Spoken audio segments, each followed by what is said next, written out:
Lorsqu'on est leader, l'un de nos objectifs est de motiver, d'inspirer et d'encourager les gens qui nous entourent à atteindre un objectif, que ce soit professionnel ou familial. Mais comment encourager quelqu'un si on ne comprend même pas déjà quels sont ses besoins? Mais comment faire pour comprendre ces besoins-là? D'où part le principe de l'écoute active. Il y a une petite histoire qui a été racontée par Nelson Mandela qui est très connue, très répandue dans le monde. Nelson Mandela disait que son père faisait partie d'un groupe de patriarches dans sa région en Afrique du Sud. Et ce groupe de patriarches avait l'habitude de tenir des réunions de groupe dans lesquelles ils discutaient des solutions à prendre pour la communauté ou faire face à des problématiques qui affectaient la communauté. Et le père de Nelson Mandela, on lui a toujours demandé comment est-ce qu'il faisait pour avoir le mot juste, la phrase exacte, l'attitude correspondante pour que les gens le suivent, pour attirer autant d'attention, motiver les gens vers un objectif. Et sa réponse était claire. Sa réponse a toujours été, lorsqu'il tenait ses rencontres tribales avec les autres patriarches, il était le dernier à parler. Il laissait la possibilité à tous les autres patriarches de parler chacun à leur tour. En étant le dernier à parler, ça lui permettait d'écouter, de comprendre la tendance des commentaires, de comprendre dans l'ensemble l'attitude des autres. Il avait la capacité à ce moment-là, dans sa tête, de réajuster son discours en écoutant les commentaires des autres. Il avait la capacité de repositionner, de reformuler son approche dans sa tête en écoutant les autres parler.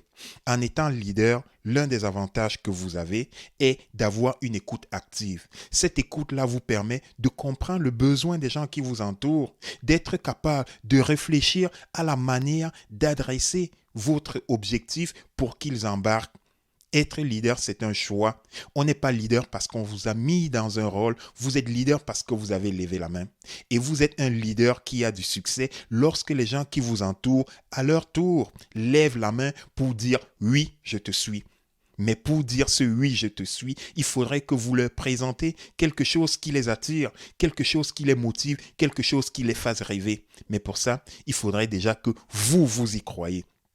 Et pour pouvoir y croire, il faut avoir la possibilité de comprendre déjà l'environnement dans lequel vous êtes, de comprendre déjà les réalités de cet environnement-là et de pouvoir positionner votre rêve par rapport à cette vision que vous avez.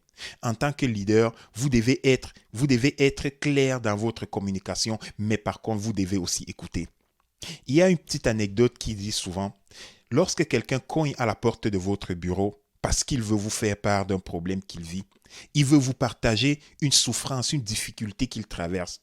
Souvent, il n'attend pas de vous une solution. Il veut juste une oreille attentive. En tant que leader, vous devez avoir cette capacité d'écoute. Quand cette personne s'adresse à vous, laissez-la parler.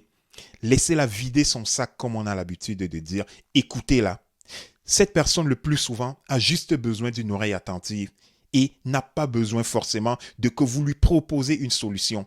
Écoutez-la. Souvent, ça lui fait plus de bien que d'essayer de lui proposer une réponse.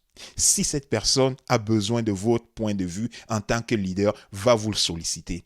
Écoutez. Prenez le temps d'écouter. L'écoute est une arme redoutable qui vous permet de garantir votre succès.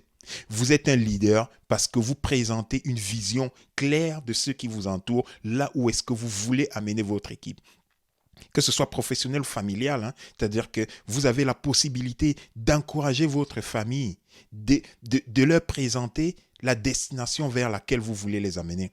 Certaines personnes utilisent le leadership pour asseoir leur autorité.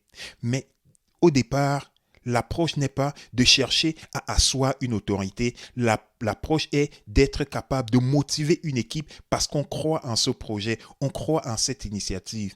Notre première approche est de motiver les gens à nous suivre. Et ceux qui nous suivent nous trouvent comme un point de référence sur lequel ils peuvent s'accrocher pour atteindre cet objectif-là. Et ce sont ces gens qui nous entourent, que ce soit dans notre famille, qui vont légitimer notre rôle de leader. Des gens utilisent le leadership pour asseoir cette autorité-là, mais l'objectif primaire n'est pas la recherche de l'autorité, mais c'est plutôt la capacité d'amener l'équipe à atteindre cet objectif-là. Le meilleur leader est celui qui aide les autres à être des leaders à leur tour. Ce n'est pas celui qui utilise sa position de leadership pour faire le poids, par une autorité, mais c'est plutôt la capacité de faire grandir les autres. Dans votre famille, vous pouvez asseoir votre autorité de parent en ayant une approche de leader parce que vous êtes transparent, vous êtes à l'écoute des besoins de votre famille, vous avez une communication claire pour démontrer où est-ce que la famille veut s'en aller. Gardez toujours cette approche. Le leadership, c'est une habileté basée sur des principes. C'est une habileté qui se travaille. C'est comme du sport de haut niveau. Les sportifs de haut niveau, plus ils s'entraînent, plus leurs gestes, leur vision de l'environnement et leurs objectifs sont clairs. Pareil pour le leadership.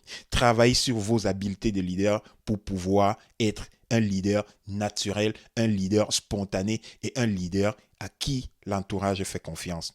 Gardez cette approche-là présente à l'esprit et vous allez être un leader très efficace. Vous allez pouvoir assurer vos qualités de leader et asseoir votre autorité en tant que leader. Ne cherchez pas à être celui qui pointe du doigt, mais celui qui tend la main, parce que le leader efficace, c'est un joueur d'équipe. Il tend la main à son équipe parce qu'il fait partie du groupe. Soyez un joueur d'équipe, soyez un leader efficace.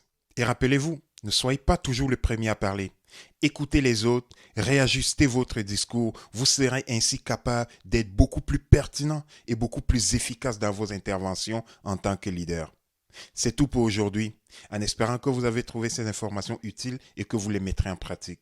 Pour ne rien manquer, abonnez-vous à cette chaîne et rejoignez-nous dans un prochain épisode du leadership dans le contexte familial. Mon nom est Abel de Pac Bay Motivation. Merci et à la prochaine.